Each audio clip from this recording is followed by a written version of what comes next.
Hi, welcome everybody. This is an extremely exciting event. I'm Clint Shelton. I'm the publisher of the Decatur Daily, and I want to welcome everybody to our very first Alabama Center for the Arts Foundation ceremony. The Alabama Center for the Arts Foundation has just been created. I'm chairman of the foundation. It is a combination of Calhoun and Athens State, and we're moving some proceeds to benefit the Alabama Center for the Arts into this foundation that will be housed right here. And I'm very proud to be able to chair this initial event. We have 8 board members. Trudy Grisham is one of our board members. Sonny Craig right here is a board member. Nat Richardson from Decatur General Hospital. Peggy Townsend, a local historian. Senator Arthur Orr is on our board. Jerry Evans from the Greenbrier. Noel King is back there. Noel's huge in this town on getting things started with the arts, with River Clay and other things. I think I've touched base on all of the board members. We're going to get rolling with about $500,000 that will be in the account to get started. This is our very first event, and I just want to thank you and welcome you to the lovely Alabama Center for the Arts, and I want to go ahead and turn it over to Mayor Bolding from Decatur, Alabama. Mayor?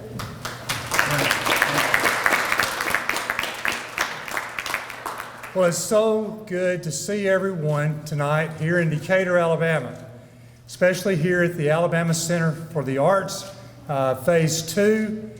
Next door, we have Phase 1. Hope while you're here, if this is your first time to visit, that you will take the opportunity to visit all that we have here with the Alabama Center for the Arts.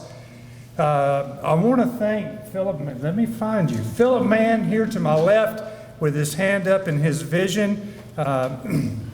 Senator Orr and some others spent time knowing that we needed leadership here at the Alabama Center for the Arts, and so with that we were able to bring Philip into the city, and boy, it's just been a real asset here in what you're doing and establishing the foundation that we're recognizing today.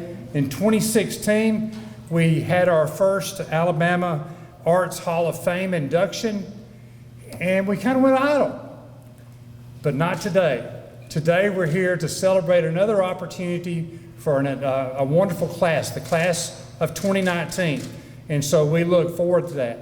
And so on behalf of the city of Decatur, it's with great joy that I say thank you to everyone, the foundation that's been involved in that. And this will be a wonderful time of celebration. And guess what? We are going to carry that through the weekend as we celebrate the arts with River Clay happening this weekend. Kim, you're smiling. Big smile. Noel, I know you're smiling. Decatur's a happening place, and we invite you to be a part of it. Thank you so much.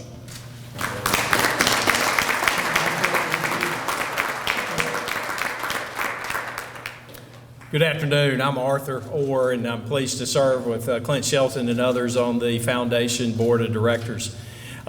Today is a great day, and we're so pleased to not only unveil our Arts Hall of Fame wall that we have, and we've got plenty of space in which you are standing to grow.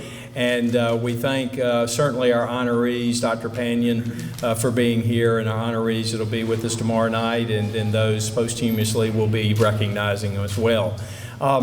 When I think about where we are with our ACA facility and how we've grown and the momentum, I also have to thank certainly Athens State University and Calhoun Community College, which are both recognized here tonight, and their presidents will speak shortly. But we had two institutions coming together, and we needed glue to kind of seal the union of those two institutions as formed here at the ACA. And we found that glue in the person of Philip Mann, and we are so grateful that he is here with this endeavor and others across town, and appreciate what he's brought to our community in the short sojourn that he has had here. I shouldn't say sojourn, we'll keep him here, so we're not going to let him move away. And the second item of glue is this ACA Foundation, the people and persons of this community coming together to hold both institutions tight here in the commitment to the arts and to the arts across the state. And this Arts Hall of Fame, I think, is very important for our state to have, and quite frankly, it's long, long overdue. Of course, with all respect to the Music Hall of Fame and the Shoals, this is more broad and more encompassing to have this Arts Hall of Fame, and we're very pleased to have some more inductees this weekend, and thank you for all the efforts for those who have put them in, and thank you for turning out tonight. Thank you. Philip? Good evening, everyone. Thanks for coming. My name is Philip Mann. I'm with the Alabama Center for the Arts, and thank you, Mary Bowling, for your kind words, and thank you, Arthur, for your kind words. Thank you, Clint, for your kind words. I'm not going to belabor anything because we really want to get through this, do the inductions, and then have everybody come up and look at these wonderful exhibits that we have for you to view. The first thing I'll say is that I really have appreciated the welcome that we've gotten here in Decatur. This is going to be a wonderful evening for myself and for my mom because I do have a wife, but she's in Shreveport. Some of you have met her, haven't you? But my father, who passed away on New Year's Eve, was a great collector of books, a great collector of authors that he really, really loved and had a strong Alabama tradition. So this evening you'll get to see some of my father's books that are signed. We have a signed Truman Capote book. We have a signed To Kill a Mockingbird. And the one that I like the most, we have a nice signed Andy Warhol book with a soup can that he drew in it. So it's going to be very cool. But I told Mom, after Dad passed away, I said, what are we going to do with all this stuff? And she's like, I don't know. And I was like, well, why don't we put it out so people can see it? So there are other reasons that we're doing this that the mayor and Arthur and Clint have talked about, but I wanted to point out that very special, important, personal thing to me, and thank you, Mom, for being here.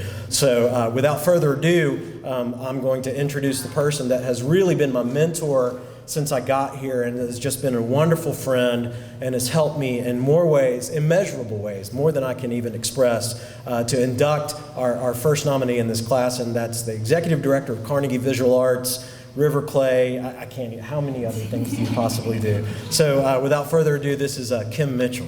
So.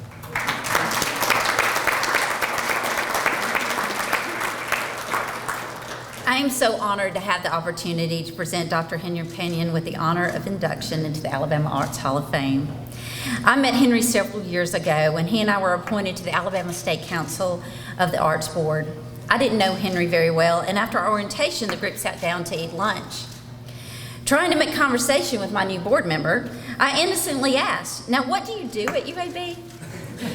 He grinned at me, and the others at the table just kind of chuckled. That is when he explained what his position was in the music department at UAB. And then someone, probably fellow board member Sil Snow, said, "Now Henry, tell Kim what you really do." Henry has had a great adventure in his music journey, having the opportunity to compose and arrange works for Stevie Wonder, Aretha Franklin, and Jennifer Hudson, just to name a few. But his dedication to his community of Birmingham has always impressed me the most. His music studio in Woodlawn, Audio State 55, that works with hundreds of grade school students every week who are able to participate in the music technology program, is very impressive. He is always willing to give his time and talents and efforts, such like composing for the violin a piece called Dreams of Hope, which was played on a violin saved from the Holocaust. Also, he's been one of the chairpeople for the state of Alabama 200th anniversary. Henry always willingly and humbly gives his time and talent to all of us. I could go on for a long time about Henry Panion. He's one of my very favorite people. But for now, I'd like to present the 2019 Alabama Arts Hall of Fame Award to my friend and fellow troublemaker, Dr. Henry Panion.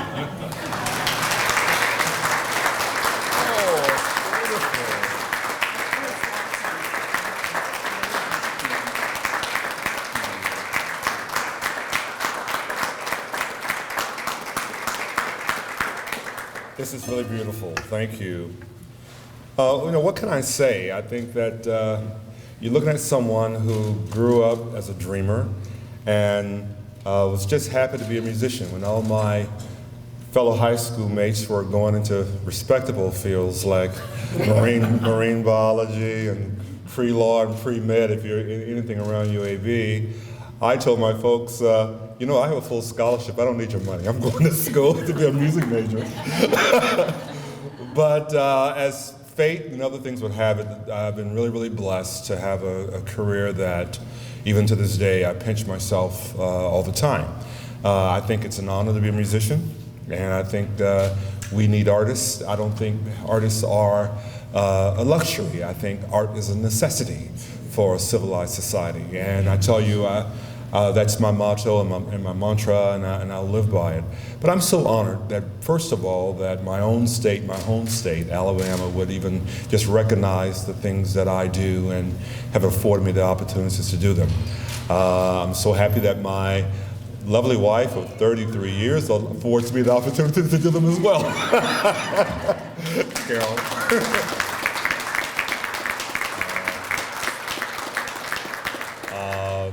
And most importantly, her father, who flew down from Ohio to celebrate her birthday, Cy, who's here with us. But we just don't do these things by ourselves, and it takes a community.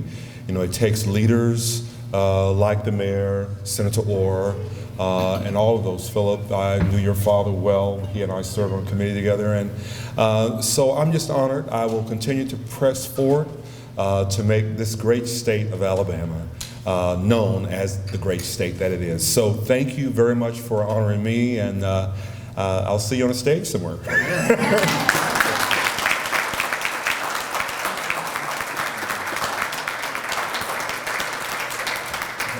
Next, I would like to introduce Dr. Donna Estill, who is the Dean of Arts and Humanities at Calhoun Community College, for our next induction.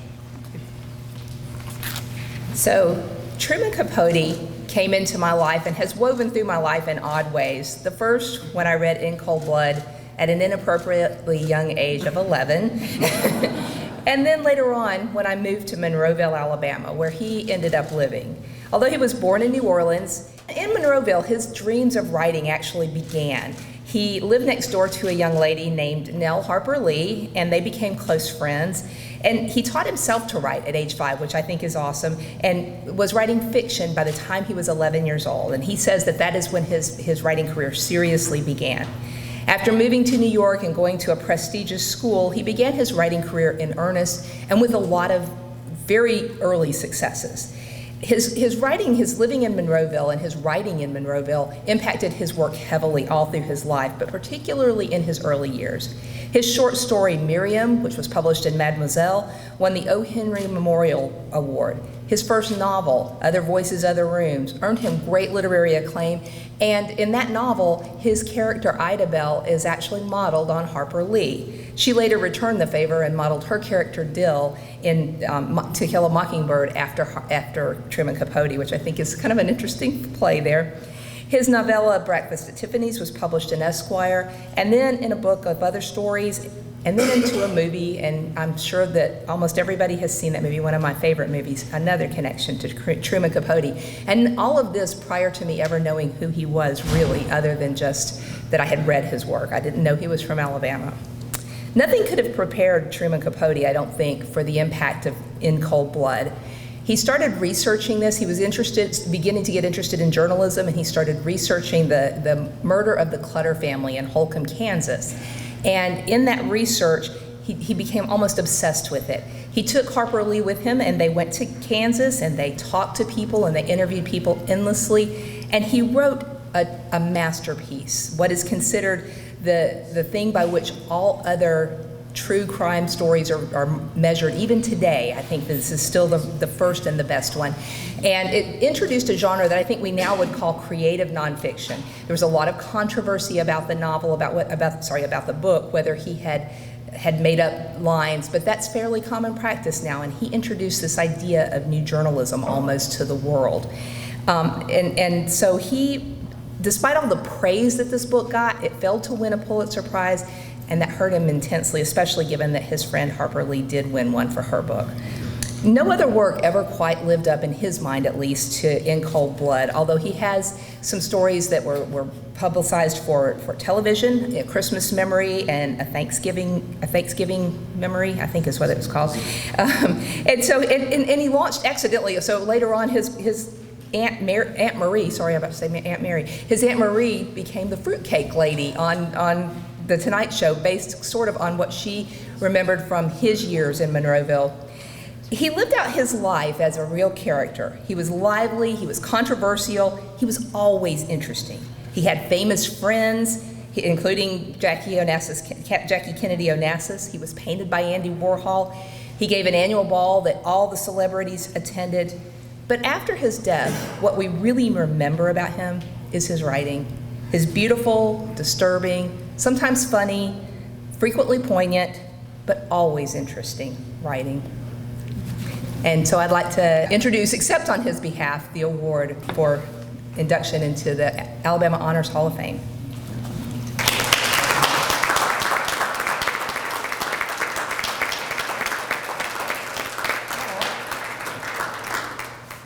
Truman Capote could not be with us this evening. But we do have, thanks to your august Alabama legislature, a resolution from the legislature commemorating his induction to the Hall of Fame. Which will live permanently in the display. So let's hear it for Truman.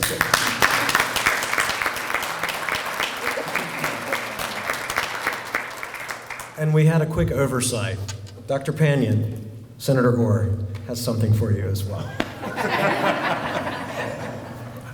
You're still with us, so you get to receive on your own behalf. You know, I'm not going to read all the whereases. There are too many to read, and goodness, your career, Henry, has been just phenomenal. And I got to meet Henry. He was the head of the bicentennial effort in Birmingham, Jefferson County, and took it on as a volunteer project and did a fabulous job and did some events down there that were really good for the bicentennial, and we're grateful for that. Anyway, on behalf of the legislature, thank you and congratulations. Thank you, Senator. Now we would like to invite our friend Ben Johnson to come speak about our next inductee. Hello, and thanks for letting me be in Decatur. I'm from Coleman, and so this feels very sophisticated to me. It's my pleasure to help us induct Nell Carter into the Alabama Arts Hall of Fame. Nell Carter was loud. She was loud as thunder. She was loud as a lioness. She was loud as the Decatur versus Austin high school football game. This was a quote from Truman Capote, but if you didn't use it, I was. Truman Capote said about himself, and Donna and I talked about it, I had met Mr. Partied a little bit with him before, and lived to tell it. He said a quote about himself. He said that he was as tall as a shotgun and twice as loud. And what I would say about Nell Carter, and you can probably tell it from me too, but she was 4'11" at her peak height, but she was tall as a shotgun and about 10 times as loud. When I finish these remarks, I hope that you will join me in some loud applause that will induct her into the Hall of Fame. She was born, Nell Ruth Hardy was her name when she was born in Birmingham. She was born in the Smithfield community. And I lived in Birmingham and know Suzanne Mann and the Manns from Birmingham, but I lived there for decades and I was involved with the arts. And when I would be at Arts Foundation meetings, and please call on me to help, and I know you will, that people would talk about your hero, and Nell Carter was always mentioned. This would be the 70s, 80s, and so on, and she was always mentioned, and people knew her, and her neighbors would say she was a little fire plug of a girl, and she would come out on her front porch and sing gospel songs. She was like 6 years old, and she'd, learned the church songs at church, but she belted them like nobody's business. She just came into the world with, boom, I'm here. And the neighbors would just think, here's a weird little chick across the street that's doing this, but we love her family and we love her. And so she's 6 years old when she's doing that. She won her first award when she was 7 years old, and that award, Dr. Panion, was that she sang Duke Ellington's Mood Indigo, and she sang it as a contralto. So she had this husky voice that was also loud. And don't you know, the neighbors were saying, we have got to take a nap, or she has got to take a nap. So that was her first award. She was a child star doing gospel radio in Birmingham. She then toured from like when she was 15 to 18. She was in a group called the Renaissance Ensemble, and she toured around the Southeast doing that. She leaves Birmingham when she's 18 years old, and she moves to New York City to follow her dream. And her dream was, she knew that she wanted to be, that she just came into the world, you know, with a big voice, and she was loud, and she was going to use it. She was going to be an opera singer maybe, or a cabaret singer. She didn't know, but she, by God, was going to be a singer. So, sorry, that's as rough as that'll get, but yeah, you won't have to freak, Philip. What I would say here to all of you who are coming to the Center for the Arts is that artists, what we're about, I'm a painter and I write some, which sound like quiet arts, but all artists we're just come into the world to live out loud. And I would say that about Truman Capote, who is a writer, Dr. Panion, who has made a lot of noise in his life, but he is a composer. He's a very dignified guy, but he also is living out loud. All artists do that. So just get used to it when you're here enjoying stuff at the center. It's hard to live quietly when your imagination is loud. One reviewer said that Nell Carter, that her voice sounded like a laser beam, and that it could knock down doors, it could crack safes, it could raise roofs, and she raised our spirits. And she had that. I think my favorite experience of hearing her was in Ain't Misbehaving. She won the Tony Award in 1978 as the featured actress on Broadway for that. In that show, she just belts it. She blows the walls down of that big theater that she was performing in. But she also could do a thing, and Suzanne Mann is a terrific talent and a wonderful singer who I saw do Best Little Whorehouse. So we don't tell all. You were great, Ms. Mona. Anyway, what she did, what Nell Carter did, is that she blew the walls down.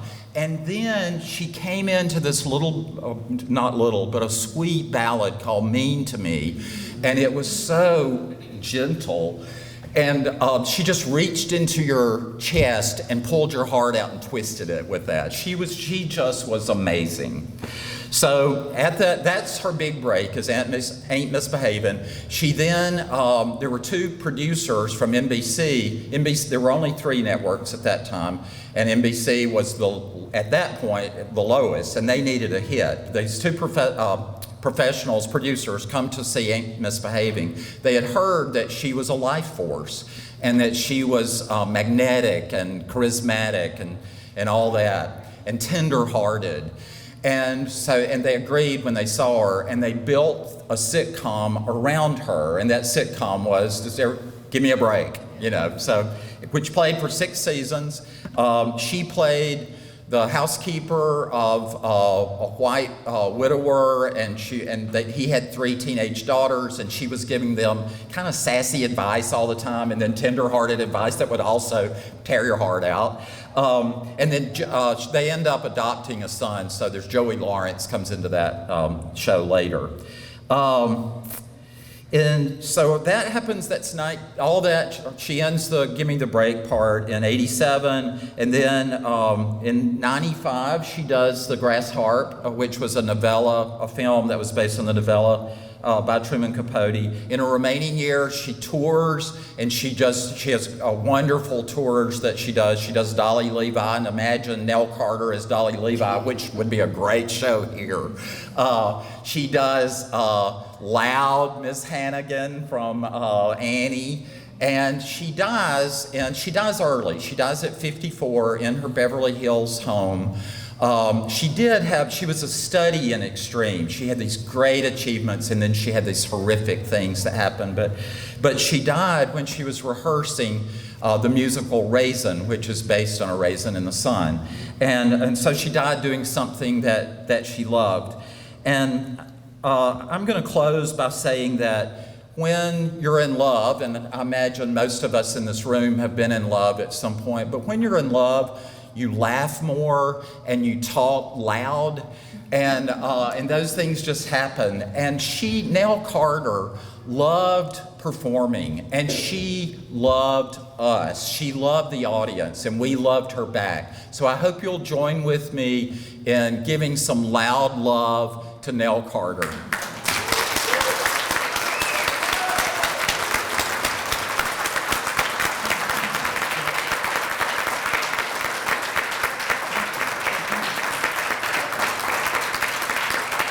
Thank you. Another great, hang on, Oh, we sorry. have Nell's, maybe you can mail it to Nell. No, but we have another resolution from the State Senate on behalf of Nell Carter. Thank you so much. Thank you, Senator.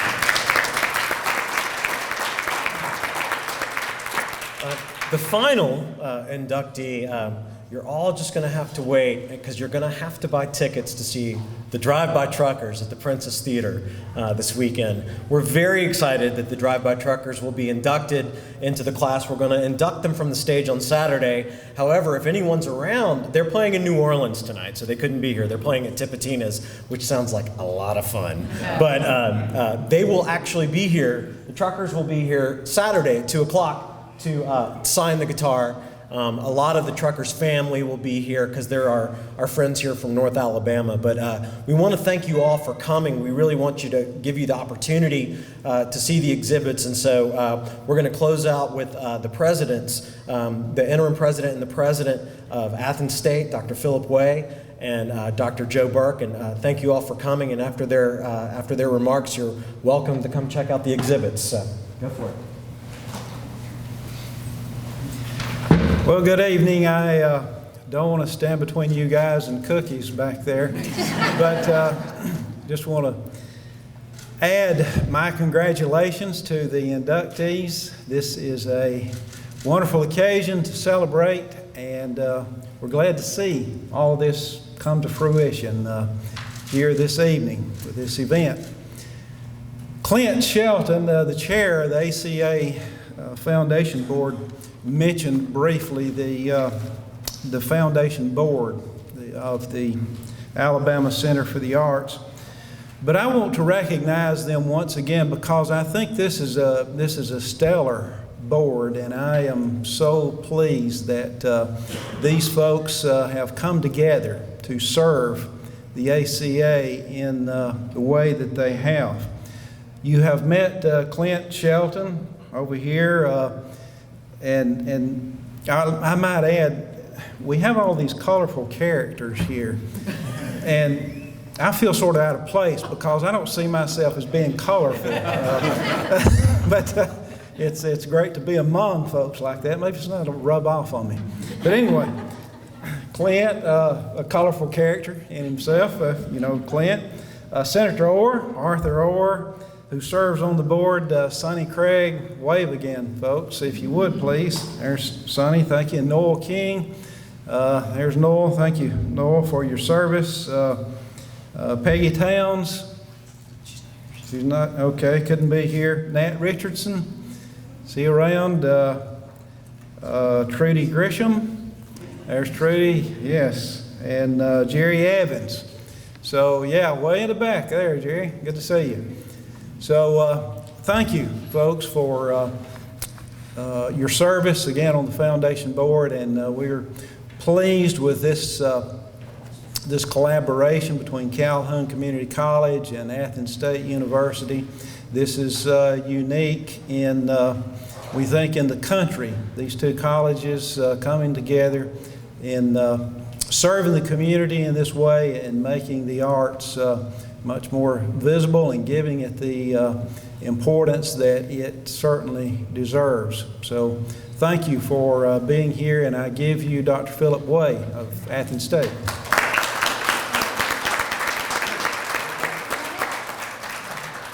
Good evening, everybody. Let me add my congratulations to the inductees tonight. And I thought I'd just finish off the evening here by having us think a little bit about what this institution, what this building is all about. It's not only sort of respecting artists who have perfected their trades and so on, but it's also training the next generation. And as President Burke said, one of the great things is that we have got Calhoun Community College and Athens State University working together to create that next generation of artists who, you never know, may find themselves up on the wall in another generation or so. So thank you very much for coming, and we have cookies and punch behind you. Thank you.